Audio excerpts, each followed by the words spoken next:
ملک الموت سے پوچھا گیا کیا آپ کو کسی بندے کی روح قبض کرتے ہوئے دکھ اور تکلیف ہوئی؟ ملک الموت نے کہا 2 بندے ایسے تھے جن کی روح کو قبض کیا تو میرے دل میں رحم کا خیال آیا، رحم آیا۔ کون سے 2 بندے؟ اے اللہ، ایک مرتبہ آپ نے سمندر کے اندر کشتی ٹوٹی، ایک عورت نے ایک نومولود بچے کو اپنی چھاتی کے ساتھ لگایا ہوا تھا، کشتی ٹوٹ گئی، وہ تختے کے اوپر تھی، اپنے بچے کو دودھ پلا رہی تھی، آپ نے مجھے حکم دیا اس عورت کی روح کو قبض کر لیا جائے۔ میں جب اس عورت کی روح کو قبض کرنے لگا میرے دل میں خیال آیا کہ اس بچے کا کیا بنے گا، اللہ نے اس کی روح قبض کرنے کا حکم نہیں دیا، عورت کا دیا۔ عجیب ماجرا، کہا وہاں پہ میرے دل میں رحم آیا۔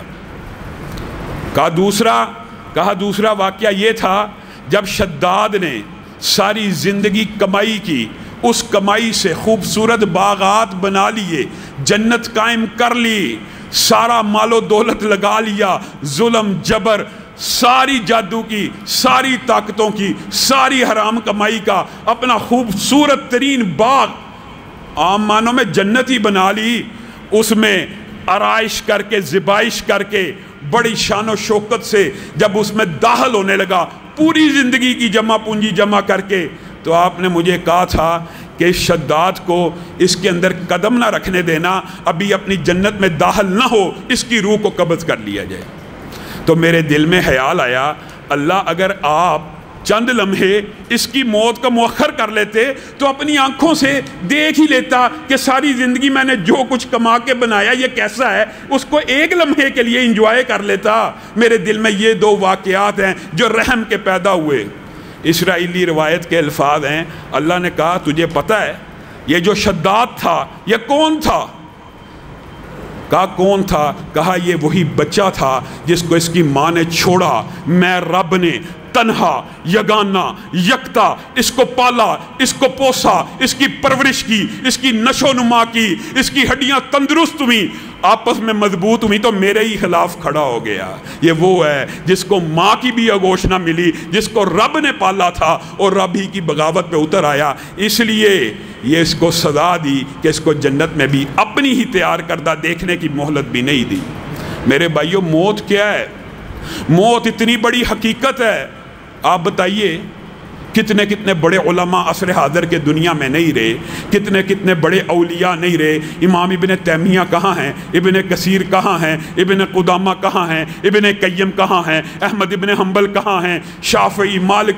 بتائیے یہ جو جلیل القدر لوگ ہیں جن کے نام آج زندہ ہیں، ان کے نام زندہ ہیں لیکن یہ دنیا میں موجود نہیں ہیں۔ میں اور آپ، ہم تو نہ جلیل القدر ہیں، عام طالب علم ہیں، کچھ عام تاجر ہیں، ہمارا تو شاید 100 سال بھی دھرتی پہ نہیں گزرنے، اس دنیا سے نام بھی مٹ جانا ہے، خود تو مٹ ہی جانا ہے، مٹی تو ہو ہی جانا ہے، لیکن نام بھی باقی نہیں رہنا۔ صحابہ کہاں ہیں؟ حضرت ابو بکر و عمر، عثمان و علی، جلیل القدر صحابہ۔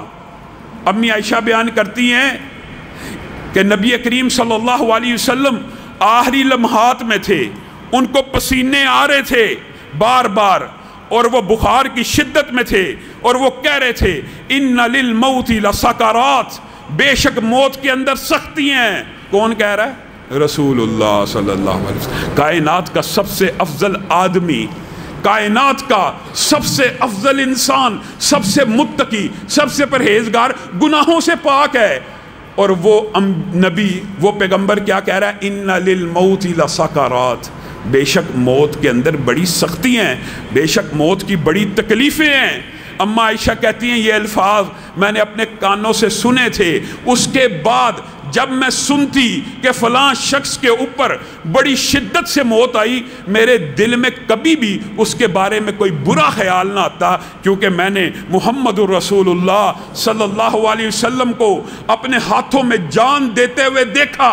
جبریل امین آئے تھے، ملک الموت بھی آئے تھے، کٹھے آئے، انبیاء کے پاس آتے ہیں۔ حضرت موسیٰ کا سارا واقعہ آپ نے سنا ہوا کہ حضرت موسیٰ کے پاس بھی ملک الموت آئے، یہ حدیث تو صحیح ہے، یہ اسرائیلی روایت نہیں ہے۔ حضرت موسیٰ کے پاس آئے، حضرت موسیٰ نے غصے میں، جلالی طبیعت تھی، آگے سے لگا دی ایک،